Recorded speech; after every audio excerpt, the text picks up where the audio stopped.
എല്ലാവർക്കും ഒരിക്കൽ കൂടി സ്വാഗതം. ആദ്യം തന്നെ ഞാൻ നിങ്ങൾ ചെറിയൊരു വിഷ്വൽ കാണിക്കാം.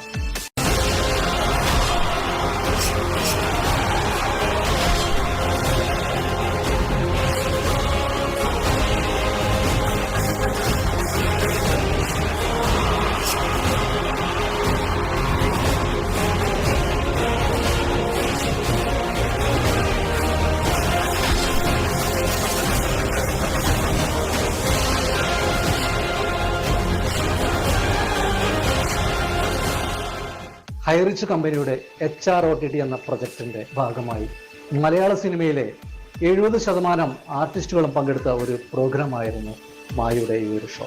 മാസങ്ങൾക്ക് മുന്നേ ഷൂട്ട് ചെയ്ത് എഡിറ്റ് ചെയ്ത് ടെലികാസ്റ്റ് ചെയ്യാൻ നിൽക്കുന്ന ഒരു സമയത്താണ് കമ്മ്യൂണിറ്റി ഫീസിംഗ് ഉണ്ടായിരിക്കുന്നത്. അതിമനോഹരമായ പ്രോഗ്രാമുകളാണ് ഇതിൽ കൂടെ ജനങ്ങൾ കാണാനുണ്ടായിരുന്നത്. അത് ജനങ്ങൾ കാണാൻ പറ്റിയില്ല, എത്ര പെട്ടെന്ന് കാണാൻ പറ്റട്ടെ. വൻകിട ചാനലുകൾ ചെയ്തുകൊണ്ടിരിക്കുന്ന പ്രോഗ്രാമുകളാണ് ഹൈറിച്ച് എന്ന് പറയുന്ന ജനങ്ങളുടെ കമ്പനി ഈ മായയുടെ പരിപാടി ഏറ്റെടുത്തുകൊണ്ട് ഷൂട്ട് ചെയ്തത്. ഇത് ടെലികാസ്റ്റ് ചെയ്ത് കഴിഞ്ഞാൽ ലക്ഷക്കണക്കിന് ജനങ്ങൾ കാണുമ്പോൾ ലക്ഷക്കണക്കിന് പ്രേക്ഷകർ ഹൈറിച്ച് HROTT എന്ന പ്രോഗ്രാം കാണുകയും അതിനെ റീച്ച് കൂട്ടുകയും ചെയ്യും എന്നത് ഒരു പോസിറ്റീവായ കാര്യമാണ്. നമ്മുടെ കമ്പനിയുടെ ഫ്രീസിംഗ് തൊട്ട് ഇന്ന് വരെ കമ്പനിക്കെതിരെ പ്രവർത്തിക്കുന്ന നെഗറ്റീവ് ഗ്രൂപ്പുകാർ ചെയ്തുകൊണ്ടിരിക്കുന്ന പ്രവൃത്തികൾ ഹൈറിച്ചിലെ ഓരോ വ്യക്തികളും തിരിച്ചറിഞ്ഞുകൊണ്ട് ആ ഗ്രൂപ്പിൽ നിന്ന് എത്രയും പെട്ടെന്ന് തന്നെ നിങ്ങൾ സ്വയം റിമൂവ് ചെയ്ത് പോവുക. കമ്പനിയിലെ ജനങ്ങളെ സംരക്ഷിക്കുക എന്നല്ല.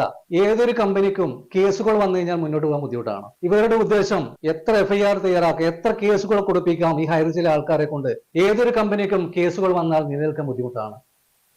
ഈ കമ്പനിയിലെ ഓരോ വ്യക്തികളും ഒറ്റക്കെട്ടായി നിന്നുകൊണ്ടാണ് ഇന്ന് വരെ പോയിക്കൊണ്ടിരിക്കുന്നത്. ഇനിയും അങ്ങനെ തന്നെയാണ്. നിങ്ങൾ നെഗറ്റീവ് ഗ്രൂപ്പുകാർ എത്ര പരിശ്രമിച്ചു കഴിഞ്ഞാലും നമ്മളെ കൂട്ടുകെട്ടിനെ തകർക്കാൻ പറ്റില്ല. നിങ്ങൾക്ക് പറ്റും, കുറച്ച് ആൾക്കാരെ തെറ്റിദ്ധരിപ്പിച്ചുകൊണ്ട് പോകാൻ പറ്റും. അത് നിങ്ങൾക്ക് സാധിച്ചിട്ടുണ്ട്, ഇല്ല എന്ന് പറയുന്നില്ല. പക്ഷേ യാഥാർത്ഥ്യം തിരിയുന്ന ആൾക്കാർ ഒരിക്കലും ഇതിന് വിട്ടുപോകില്ല. ദയവ് ചെയ്ത് ഹൈറിച്ചിലെ ജനങ്ങളെ ജീവിക്കാൻ അനുവദിക്കൂ. ഹൈറിച്ച് എന്ന കമ്പനി